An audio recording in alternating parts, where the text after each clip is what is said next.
This city does not use any mods at all, yet it is crazy detailed with tons of beautiful plazas, just realistic and historian pedestrian paths, detailed beaches, and a castle overlooking the entire city. And check this out, the castle is even a tourist attraction.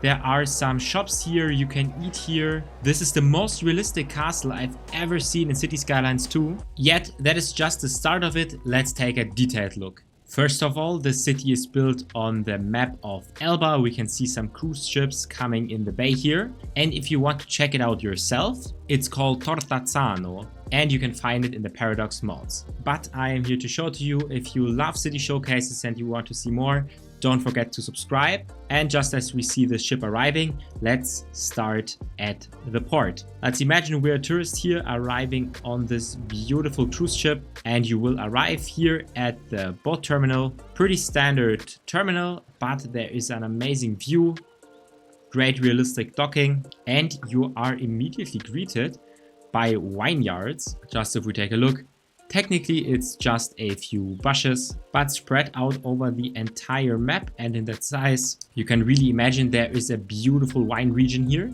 and that's surely something tourists come here to for drinking and visiting the winery. And then even if you are bored of walking along this wine region, there are beautiful beaches along here, and they're very detailed. Let's check this out. It's just a tiny cove.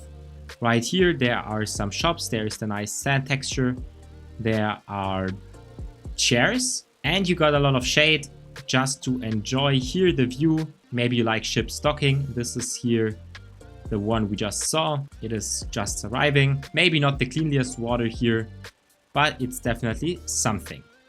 That's the place where you arrive. But if you don't immediately want to go to the sea, you can go to the city. And this is where it gets really crazy. Already we can see here, these are the Italian homes, all in very beautiful squares. And it's not like the standard assets. There's so much decoration. For example, this tiny park here, kind of like a restaurant. And then even on the interior of these homes, this one has a tiny fountain. We can go inside. There are chairs, there are backyards. And it really feels so lively, as if people would live here. If you are wondering, yes, indeed, the city is built without any mods. And the way to achieve that is by using the developer tools, which you can activate in the settings. And from that you have options, such as this one, bypass validation results, which basically means you are in anarchy mode now. So you can theoretically place any building anywhere you'd like. I just placed the hospital here in the water. Of course, let's get rid of that again. But that's in short how you can create such a village without any mods. And I already know 100% there will be comments down here saying, you use some mods. But it's not the case, it's just the developer mode, which is in the game by default. If we continue to look at these houses, there's actually something really beautiful I spotted here. Look at this one. There's actually a roof terrace here with a bunch of custom assets. Very beautiful. And the great thing is with anarchy mode, this is exactly what you can do. You can choose any type of decoration and just place it wherever you want. So that way we have here a bunch of detailed housing. There's actually one really amazing housing block I love. I mean, first of all, this custom building here, look at it. This is somehow incredibly realistic. I mean, it's not one of these traditional buildings, but maybe they built like a museum here or some sort of hotel. You can really imagine it in a city just like that. And if you want to see even more crazy details, just wait until we get to the castle back there. But I was talking about this yellowish building here. I love how different buildings here are placed into each other to really create a building complex. And that way it's not really a square building, and it's not something you can get with traditional zoning in City Skylines 2.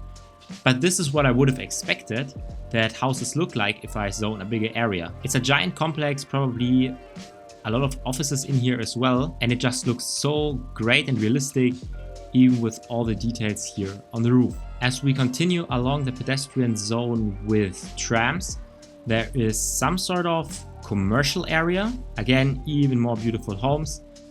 Then we have towers here, there's more shops, and always lots of parks and also parking spaces, but the city inherently is very, very green. We're greeted back with all the wine, some cinema, and everywhere a ton of low density housing for some richer people. Or I imagine there would be also a lot of Airbnbs in here. Before we head to the castle, let's actually go even further to the downtown. We have here an amazing park. This is from the UK assets, if I am not mistaken. And then just behind it, I mean, this is a beautiful place to arrive. There's a river.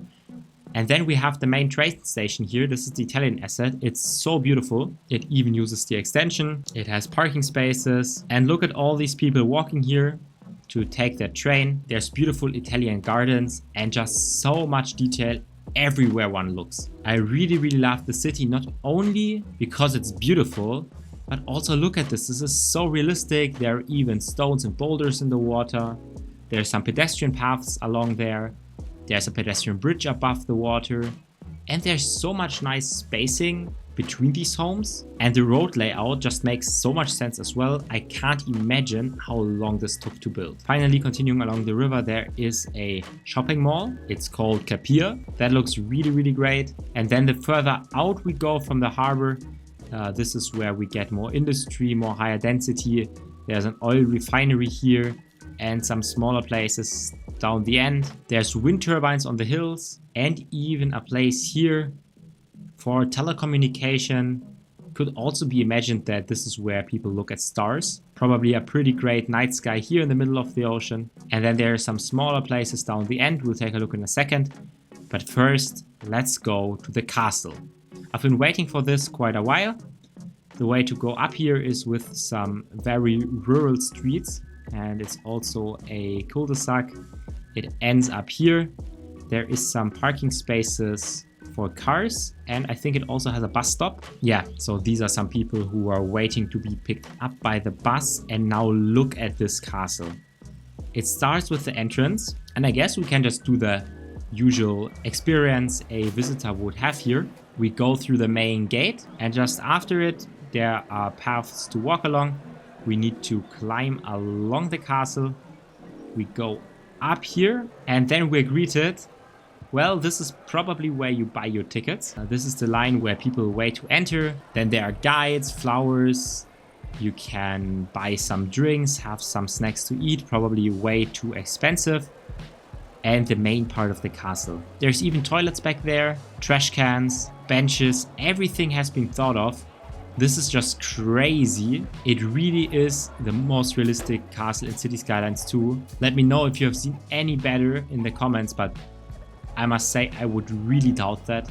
This is the Royal Garden. And from the top of these towers, one has an amazing view over the city. We can see the cruise ship leave. And we see almost everything here surrounded by the green hills. Very, very beautiful. This is another aerial view. And finally, let's take a look at some of the outskirts areas. We already took a brief look out here. There's basically just one street going out here, leading to some sort of a coastal highway. We got some industry here, a very, very tiny industrial site. This could be food processing, maybe wood processing, something along these lines. I love the use here on that building. There's containers in the parking lot. There's even a bus standing around. Really, really cool. Then we here get to somewhat of a small traffic jam. The road along the coast here leads to some farming areas. Probably pretty warm weather here along the sea, especially in winter. So great for all your farming. And then it goes to another small town that apparently has tons of traffic. Probably because there's also industry here. It has the same style of housing as the main city. Very, very similar, but a fair bit smaller. It has its own custom city center, some villas on the hills, and of course a lot of wine. Then it goes out here further to a giant shopping mall, I assume. I mean, look at this building. Could also be a cinema. What do you think? Let me know in the comments. And then the road continues to a chemical plant, some more farms, and the train hub.